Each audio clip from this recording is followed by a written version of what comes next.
We're now going to have a look at how we can calculate the standard enthalpy change of neutralisation and what the key points are to remember.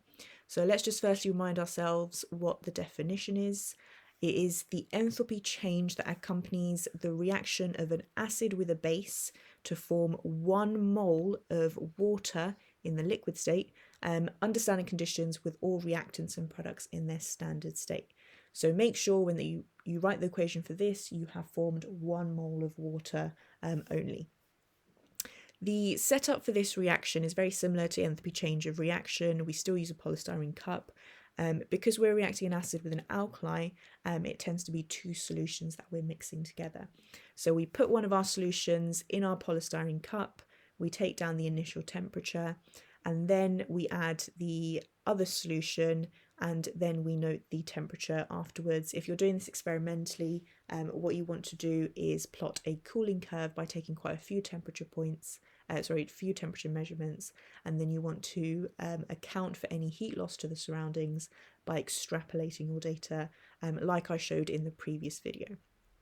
In the question that we're doing here, they've given us the temperature change, so we don't need to do any extrapolation, but in an exam they may give you the data which you then have to plot the graph for yourself and work out the change in temperature. So with this question over here, we're reacting together hydrochloric acid and potassium hydroxide. So I would say the first thing you need to do for this question here is write out the balanced equation. So we're going to react together hydrochloric acid, so that's HCl, and remember acids are always aqueous, and mixing with that we're having potassium hydroxide, and again that is a solution, and we're going to form salt plus water, and just make sure you are forming 1 mole of water. So that is a balanced equation. We formed 1 mole of water. That's important to do because we want to make sure that we know the molar quantities. The main thing here is that we want to see that 1 mole of hydrochloric acid reacts with 1 mole of potassium hydroxide. So whenever we want to calculate enthalpy change, the first thing we need to do is calculate the energy change, which is Q. So let's remind ourselves that's Q times mc delta T. Our m here is the mass of the surroundings. So just bear in mind we're mixing together 2 solutions. So those solutions mixed together are going to be what we take the temperature of.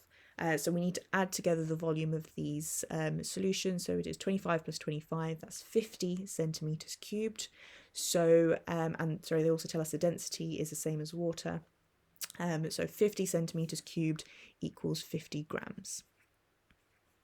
So make sure you add the solutions volumes together. C, they've said to us, is 4.18.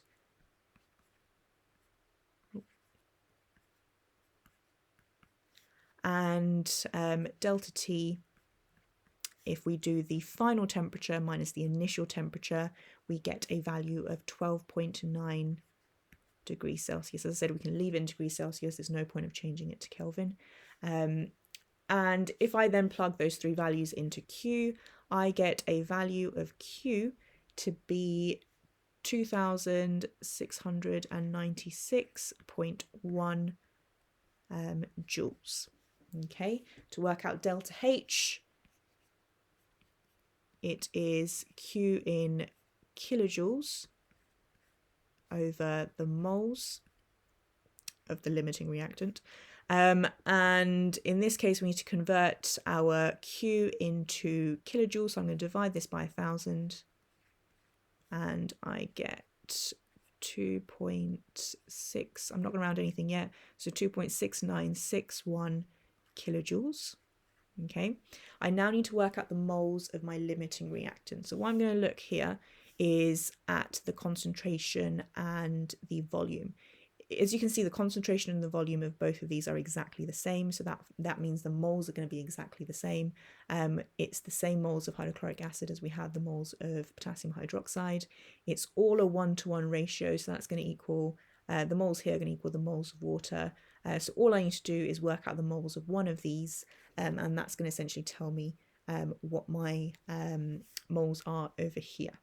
Okay, so if I just said just pick this one over here, so that's volume times concentration.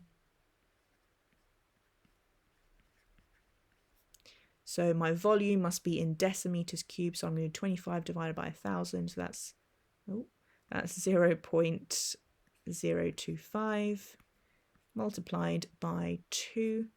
That gives me 0.05 moles. Okay, so I'm going to have 0.05 moles of this, 0.05 moles of that. I'm going to produce 0.05 moles of this and 0.05 moles of water. So I can just use this value directly into this. So it's going to be 2.6961 divided by 0.05. And I get an answer of, I'm just going to round it to 3 significant figures. So that's 53.9 kilojoules per mole. And again, your final step is to check the sign of it.